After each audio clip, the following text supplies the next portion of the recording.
Honorable Ato Kilonser and Lady Wife, I'm so much excited today to dwell on your 60 years of service for the cause of the Naga people.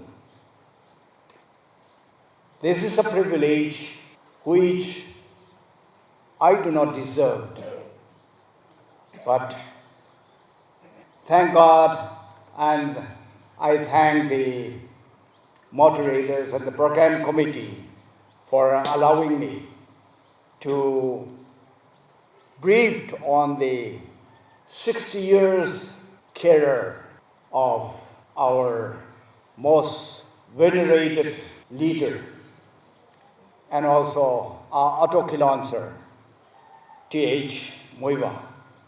I saw him as a child, as a small boy, in 1962 when he was doing his MA at Guwahati.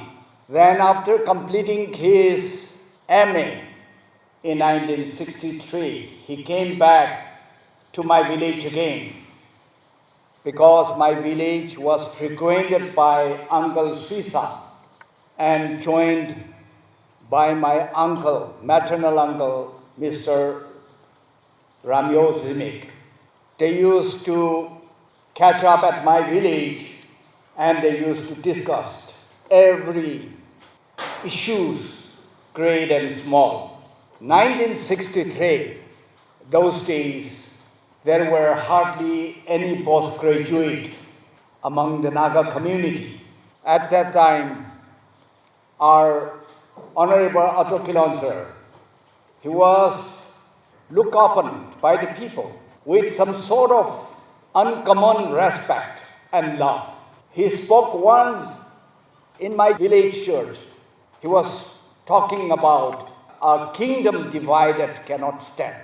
And therefore he was trying to impress upon the villagers to remain united, not to behave and do anything as one wishes.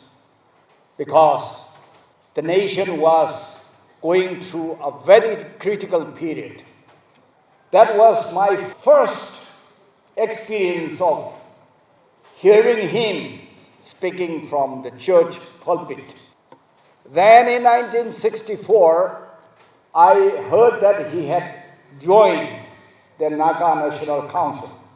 Yes, Avakrer, as David was chosen out of the 8 brothers and out of the entire Israel nation to be the second king, because the first king was rejected by God himself because of his disobedience.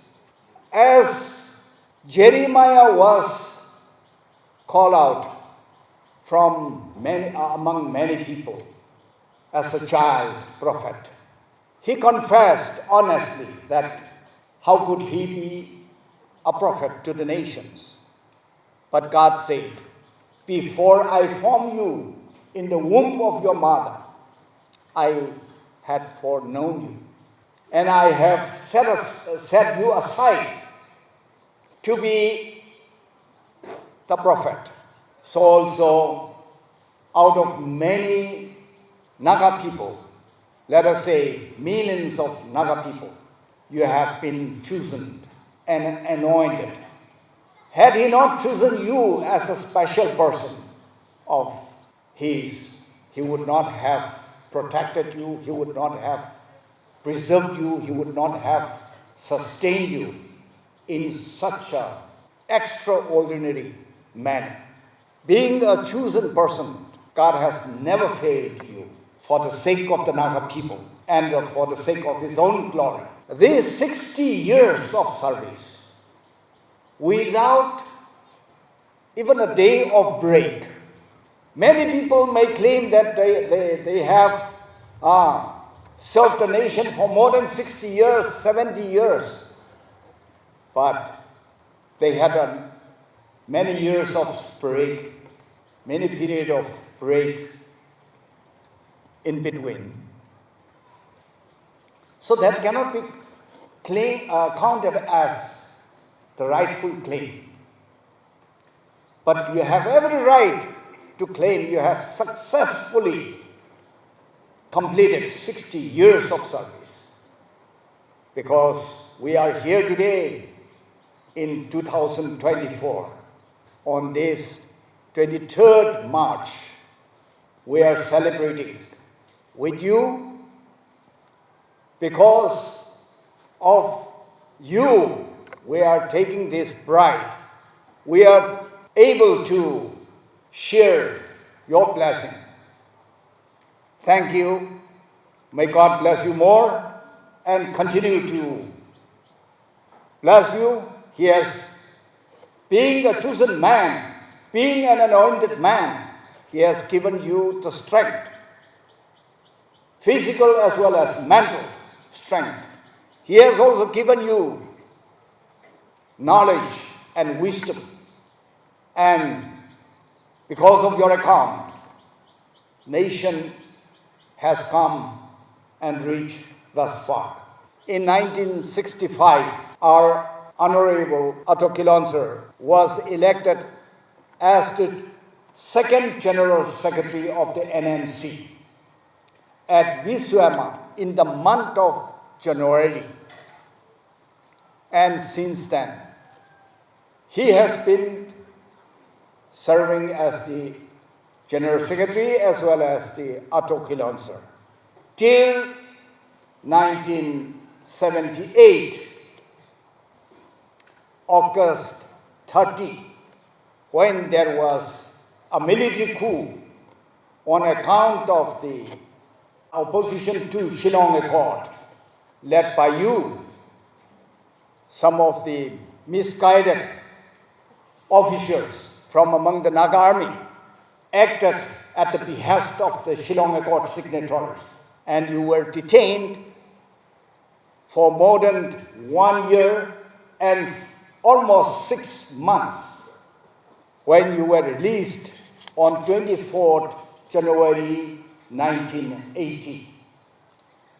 God has been so faithfully protecting you, and He has been helping you to succeed in every of adventures that you had gone out, being commissioned by the NNC federal government of Nagaland. I saw General Secretary T.H. Muivah as a young chap going to Ngaimu, where there was a heavy fighting between the Indian army and the Naga army. People were shouting at him, "How can a General Secretary go to the battlefield? This is impossible." But he said, "No, I will go. I will die with the Naga army soldiers." He helped them. He had inspired and encouraged, strengthened the spirit of the Naga army soldiers. He was called back to Kohima, perhaps, because if he remained there in Ukhrul area, in Danghul area, he would be going to join the battlefields with the Naga soldiers, because there was heavy fighting everywhere. Nambashi, at a place between my village and also Ukhrul, called Pausaitrung, where there was a heavy fighting, where the Indian government had suffered maximum casualties. So he was called back to Kohima, and he was sent out to go to China. Yes, our this Excellency Ketalo has mentioned about his arrival at his village, as well as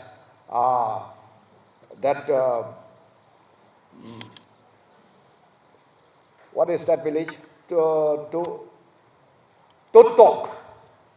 Chimniu. I had gone to that very place in 1982 to see where there was the 9th Brigade. of the Naga army. From there, he had gone, the party had gone to Chenvatnu. I'm told they were held up there for about several months. Then they crossed the border. This was an adventure, risking entire lives of the Naga army soldiers.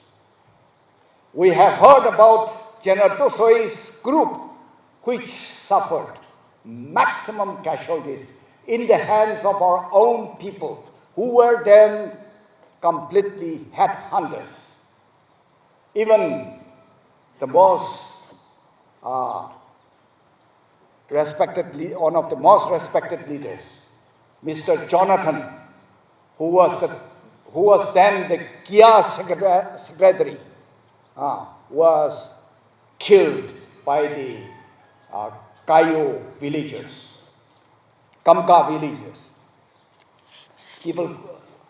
The Konyak called it Kamka, but the Burmese call it Kayo. And that Kayo villagers, they could be tamed only in 1976, when they refused to come and make an understanding with us. They resisted and they said, Kun tangola se, Naka tangola, Kayo tangol. That way, they fought with us, and the village was completely destroyed. For at least 1 year, they were not allowed to build their houses. Like this, General Secretary, along with Brigadier General Tenasole, with about 130 soldiers, ventured out to go to China, which is at a distance of at least 800 kilometers from the Naga country to reach China border. People had never traveled without knowing the route, but they just ventured out, especially facing all the dangers from our own Naga people, who were not civilized. They were totally in darkness, completely naked, and fond of head hunting. Somehow they managed to reach China in 1967 with great difficulty. When they appeared at the boundary, at the frontier of China, they were held up in a snowy mountain area, but they had to bear the hardships. Somehow, our Ato Kilonser managed to convince the Chinese people, and the Chinese people are very fond of him. They have complete understanding about his integrity, about his vision, and about his knowledge of the world situations. General Tenasole and his group returned at the end of the 1967, but he stayed back in China. He returned only in 1972 with about a dozen of Naga army men. But still, he had confidence in his own way of understanding of the people, of the topography, geography of the Naga areas. When he reached Eastern Dangul area, they were about to arrive at one village called Herangut. The night before, he said he had a very bad dream. He saw a devastating landslide. But as he looked up to heaven and said a prayer to God to save him, he saw the landslide disappearing very fast. So he woke up, and that whole day he had no peace of mind. The very spot where they were ambushed by the Burmese army, he just shouted without any feeling that he just shouted, "Position!" And instantly the Burmese fired upon them with hails of bullets, and two in front, one in the back, were instantly killed. But he escaped without a scratch. He suffered, but God saved him from that dangerous situation in a very miraculous manner. In 1973, he appeared in the Tangkhul area, and immediately he started organizing the national workers. Tangkhul national workers were fear-ridden, and many of them had given up, raising their hands to the enemy. Only about hardly 30 of them were still struggling, along with our General Secretary, as if he was in the place of Jesus Christ as Savior. The people developed unshakable confidence in him. And they started praying with him, fasting many days. Yes, even without deciding to fast and pray, national workers, when I came in 1973 May, I also saw that our elders, they used to say, "Let us fast tomorrow and pray, because we have exhausted our rice. There is no more ration." That way, Naga Tangkhul public were so much against the national movement that our national workers could not overcome these challenges. But in 1973, when the Holy Spirit came upon them and promised them that they should not fear anymore, because they have been chosen, they have been blessed, and they got the promise that God would never leave them alone. The song was rightly presented today by Inoli Ivali. I'm so happy, I'm so glad. Thank you. That song itself was the promise of God that He would not forsake the Tangkhuls, and He would not forsake the Nagas. In 1974, our Avakar saw in a trance one fine morning. He saw Jesus standing in front of him. But before this, in that trance, he was seeing thousands of Indian soldiers swarming every nook and corner. And he was so scared. And he shouted, "Oh God, save us." Instantly, Jesus appeared to him, and he asked Jesus to save them. In no time, those enemy soldiers just fell on the ground, fell to the ground. So he said, Jesus has done this.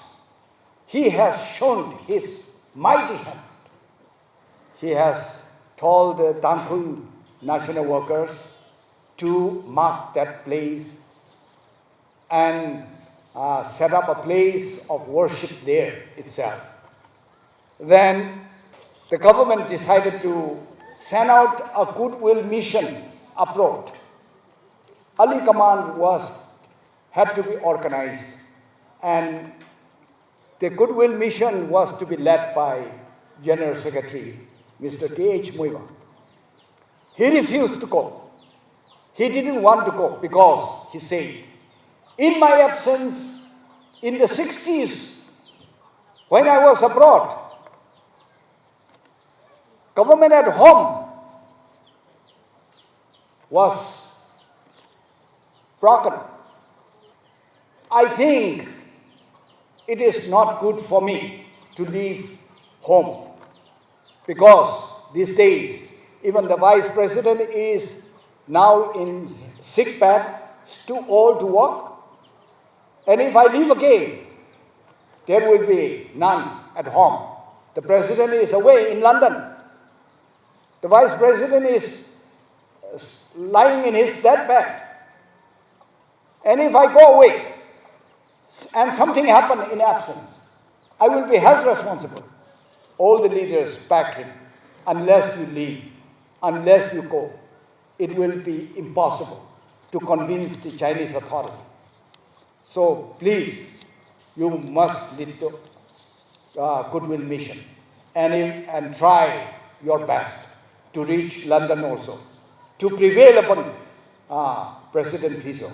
Because President Fico staying away for so many years and hundreds of thousands of miles apart from home, the way he gives direction, the way he make a plan are found to be unwarranted. So we are at odds. You must therefore go to London and make him understand and place him at a place where he can be always in touch with the people. But our leader was not fully convinced to leave home without doing something. So they decided to call a National Assembly. In that kind of situation, in 1974, where there was mopping up operations everywhere, where there was combing operations conducted by the Indian Army, every nook and cranny of the Naga country, to call the National Assembly. I saw the number of people gathered at UN Seti. This is between Economy, Tophima on the southwest, and Lazami on the northwest. At that confluence of Dapu River along with a stream coming down from Chetepa, we had a camp. There was a big crowd to sit at the National Assembly. That way, the assembly was held and reaffirmed the national stand. The resolution was, Nagas will fight to the finish till our sovereign independence is regained. After that, confidently, General Secretary decided to go away. He called some of the trusted army generals to stand fast because time was against us. The situation was developing very, very dangerously. So he cautioned the army generals to stand fast to the resolution of the assembly. At that moment, when we were about to start to set out our journey, Holy Spirit came and spoke to write a letter to Mrs. Indira Kanti. Mrs. Kanti was warned through that letter. Let the Naga people go free. I have seen enough sufferings of the Naga people for no fault of them. Naga people must be set free. Otherwise, God would judge. God said, I will judge you. And when I judge, my judgment comes upon you, none of your family members will reach Lazami camp. But the next day, after 1 day rest there at the camp, the next day when we set out from there, we were ambushed at the Mislimi road, and we were scattered there again. So we were completely stuffed out. We did not carry ration because ration was not possible from Lazami area. After starving many days, we reached Natsumi. I never forget that village, the heart of that village, the spirit of that villagers. So good, I was really carried away. They feasted us with pork, and they even provided rations to carry. From there, we tried to cross Wokha area, but we were held up here and there because we were not able to cross. Tried to cross Toyang. In the month of September, trying to cross Doyang was impossible. But still, Naga army men volunteered. But the current was too strong. They were all carried away. After much struggle, God opened the way for us. The Indian army, who were guarding the breaches, I don't know for what reason, they vacated for some hours. And there only we crossed the breach and somehow managed to reach Longkham. At Longkham, we were treated very well. Then we proceeded via Mangmotung, Makali, and like that we crossed the Kohip Makokchung Amkuri road and skirted Mapongchukit village, crossed Diku, and then entered Chang area.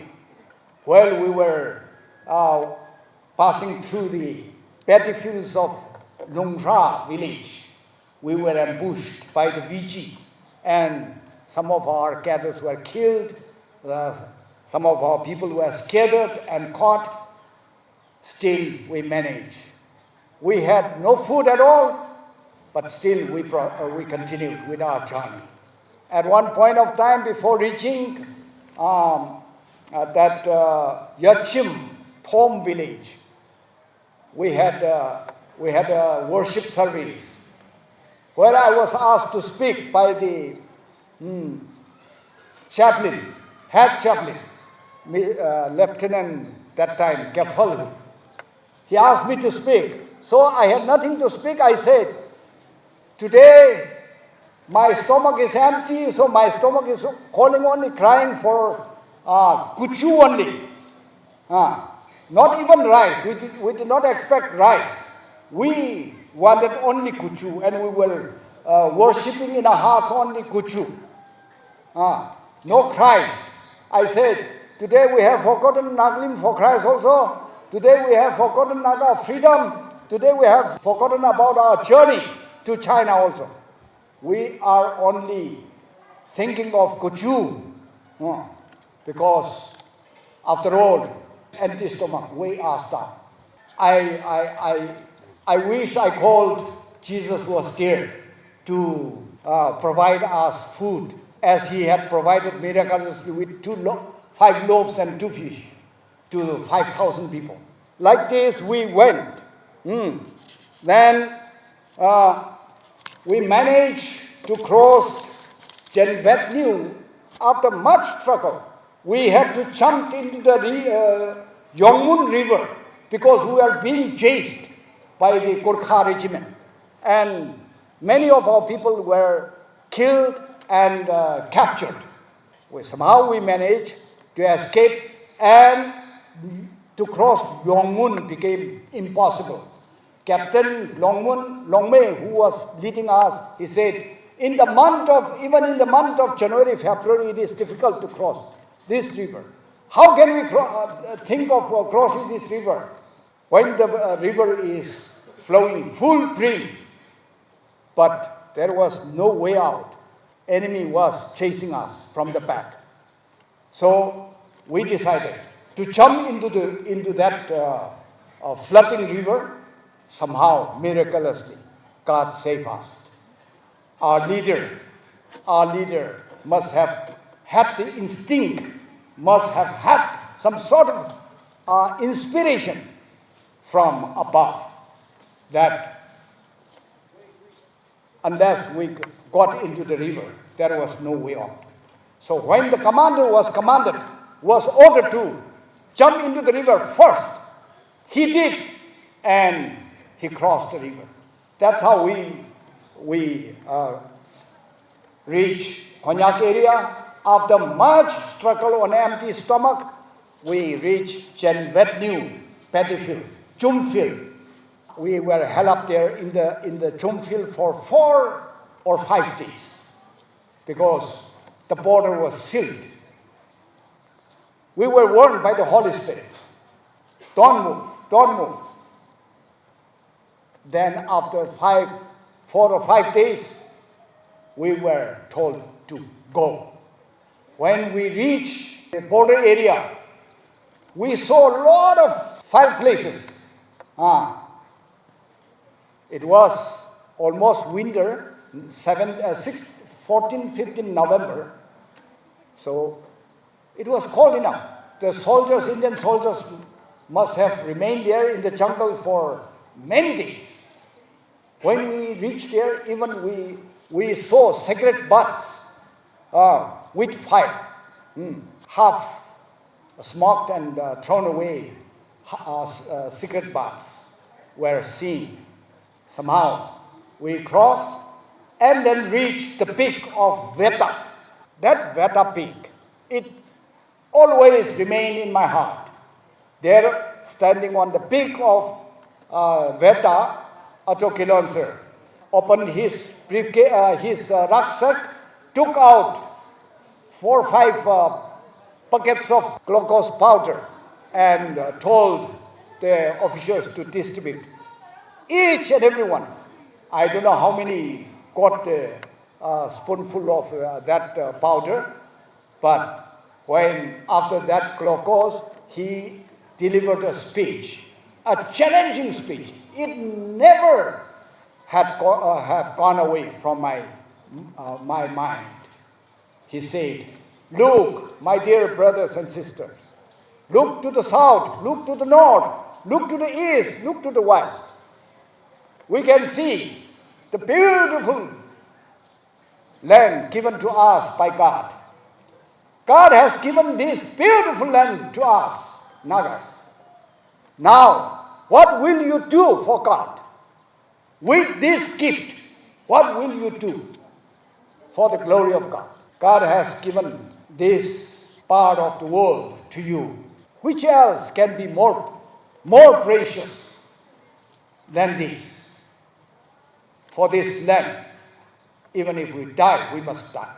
For this land, if we live, we will live it for its glory." That short, inspirational speech always remained. With much struggle, we reached Kachin, stayed in just before Christmas. But there we were held up by the Kachins because their mind had already been poisoned by the Indian intelligence. We were held up and they raised many silly questions. But our leader, General Secretary, he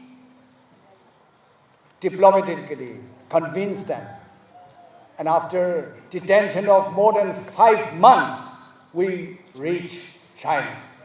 In the month of May, it was already 1975, We started from 6th of September from UN City, reach China in the month of May. So how many months we had taken to reach China there? We were there in China till first week of December, but before our departure from China, on 13th of November, we heard a shocking news that Naga national leaders had signed the Shillong Accord. General Secretary, as the leader of the mission, called all the Naga Army officials immediately, and we discussed about the details of the Shillong Accord. And it was promptly condemned. We issued a statement there, and then itself. Like this, we had a tough time with the Chinese authorities to convince them also. But somehow we convinced them, and we told them we will go back and we will organize our people. And we will come back again to you. That was our word to them. But when we were there in this Eastern Nagaland, we started fighting with the Burmese army. Well, this Burmese army were also trying to attack us. Our General Secretary decided to go to Lahe, Burmese army headquarters, and attack it. He thought that that was the only way to divert their attention from attacking our headquarters. Army commanders agreed to go and attack Taklan. It is called Lahe. They decided to go and attack at his behest. But he said he himself must also join the operation, because Naga soldiers' life is not leaves. Pata na hoy. Pata na hoy. Naga soldiers can kiri dhaga to pata na hoy. I must go. I must. Let me also test that. It's okay. I'll fight. Nobody was able to convince him. They tried in vain. He went there when the post was about to be overrun. He was badly injured. He got 39 wounds. Just imagine. He got 39 wounds. 3 or 4 of his teeth were knocked out. His jawbone was broken. One hit on the knee, one hit at the back of the ankle, and then the entire side of his body was also full of shrapnels. He could be saved only because of God's healing hand. Otherwise, he would have gone there. He would have gone away from us, there and then itself. Being a chosen and anointed person, God has never ignored him. God has always taken good care of him. And that is why, in no time, he got up again. And he wanted to walk to reach council headquarters, which was 6-7 days away from the council headquarters. We wanted to carry him. He did not allow him to be carried. He just walked, screeching his teeth, grinding his teeth. No? He just walked and reached in 6 days. See, unless God had provided the strength, unless God has provided the spirit of determination of this kind, he would not have made it through. God is so good. Immediately, National Assembly was organized at Sipal on 16th of August.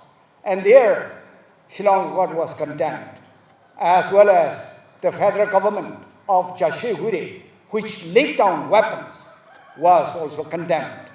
And a resolution was also adopted to call upon President Azad Fizo to immediately condemn.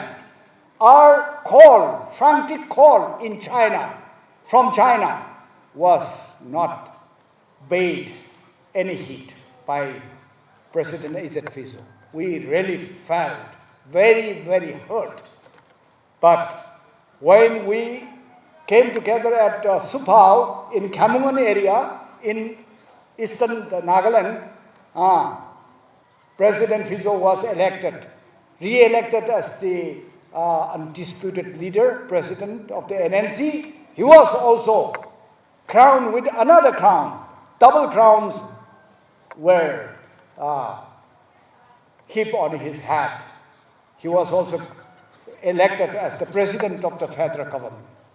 But our people were hell-bent to listen to the signatories of the Shillong Accord. This is how, again, another military coup took place in 1978, 30th of August.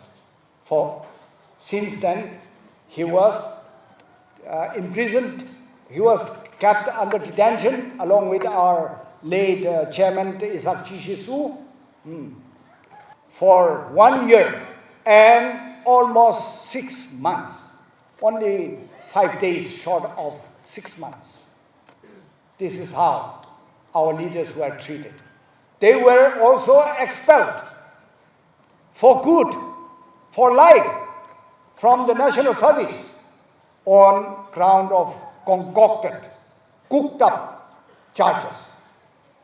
But God's hand was working through SS Kaplang that time. SS Kaplang declared that, no, I cannot accept that kind of expulsion, the judgment order of the martial law, because they are elected by the National Assembly. They are responsible to the people only. Martial law cannot expel them from national service. I will leave it to the Naga people to decide. So that way, they were somehow saved for some time. Like this, we were compelled to form this NSCN because the NNC, which was formed by the Naga people, for the Naga people, and of the Naga people, has turned against the Naga people, fighting for the liberation of the country. They said, there is nothing wrong with the Shillong Accord. There is nothing wrong with the Shillong Accord. Nothing wrong with the Shillong Accord. Nothing wrong to accept the Indian Constitution without any condition. After thousands of our people have laid down their lives, how could one talk like this? How could one think in this manner? So, we are very thankful to our Ato Kilonser, our General Secretary, and also our Chairman, late Isaac Chishisu, who stood like rock. They said, nothing to him. We will fight to the finish. Life is in the hand of God. We must stand. So, like that, we fought after the formation of the NSCN. Yes, God's blessing poured down upon the Naga people. There was revival, spiritual revival among the cadres as well as among the people. Common people, villagers, thousands of people were converting, calling for providing baptism to them. This way, Naga soldiers were also fired with this nationalism, with the spirit of sacrifice. And everywhere, every battlefield, Naga army soldiers were defeating the Indian army as well as the Burmese army. I have taken so much time, but I will try to skip some points. When God was doing miraculous works, miracles for the Naga people, Satan was also jealously following the Nagas and setting traps here and there. So when things were going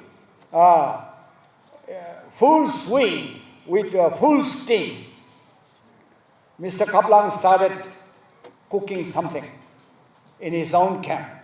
He stayed away from the council headquarters and he started talking that Isaac and Muivah were planning to surrender to the government of India on the basis of Mr. R. Srisa's proposal. Yes, the government of India did send a proposal in that manner, but that was never accepted as the agenda to be discussed. If at all there was a meeting between the government of India and the NSCN's representative. But since he had already predetermined everything, set out the strategies, he started attacking. And the Burmese soldiers, they immediately joined hand.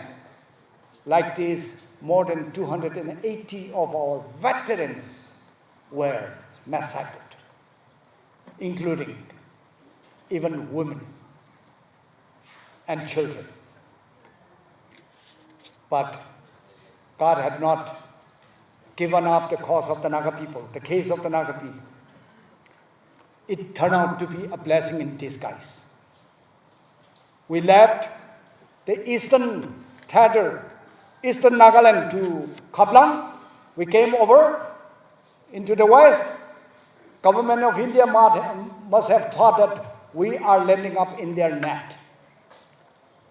So it would be a matter of a few months to finish us. But it was otherwise, completely otherwise. Our two leaders, they went out abroad after the National Assembly at Woto, Jordan camp. On 7th of November, 1989, they went out. They went abroad and they started campaigning for the cause of the Naga people.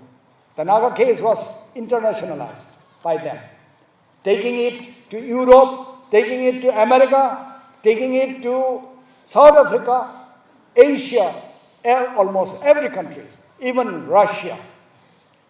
And suddenly, again, when ceasefire had already been signed, the government of India committed a very nasty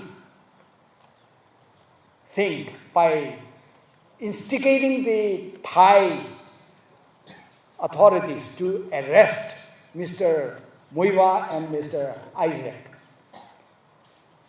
Unfortunately, our Honorable Ato Kilonser was arrested in Bangkok, Thailand, and he was imprisoned for more than 9 months. But it also turned out to be a blessing in disguise.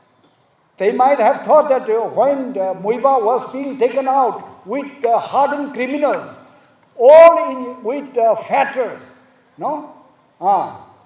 with the dirty dresses, prison uniform, half pant shorts, and this short sleeve vest, loose. Whenever they were taken out to the court, they were paraded in that manner. It was the most shocking sight for me to see. I had not gone to Thailand to meet them during that period, but the way it was seen in the video, it really hurt. It really hurt to the core of my heart. My leader, one of the most venerated person, is being treated like a mere criminal, being paraded.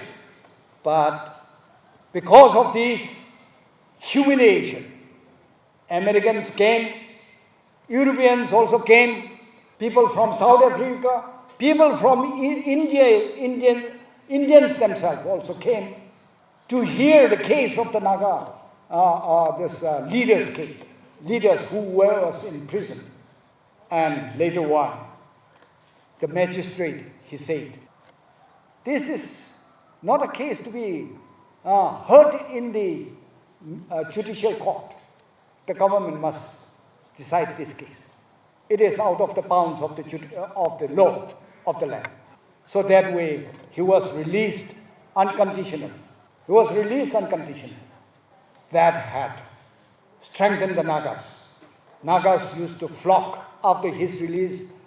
Nagas flocked to Bangkok to see the leaders for consultation with them. This way, our leaders who had been anointed, who had been chosen for the Naga, for the cause of the Naga people, had been blessed and had been preserved, sustained, and helped. We must always pray for the health of our leaders. He is now, as today, he has reached 90 now.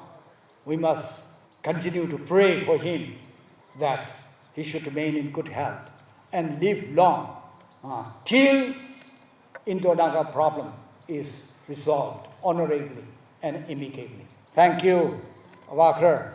Because of your leadership, Naga people have been now respected. Sense of fear also, especially among the adversaries. They have fear because of you.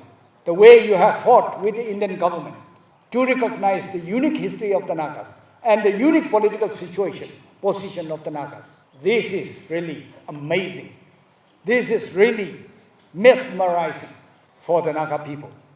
We will always continue to uphold your leadership. We will always continue to pray for you, and we wish that God bless you with good health and long life. Kuknalim.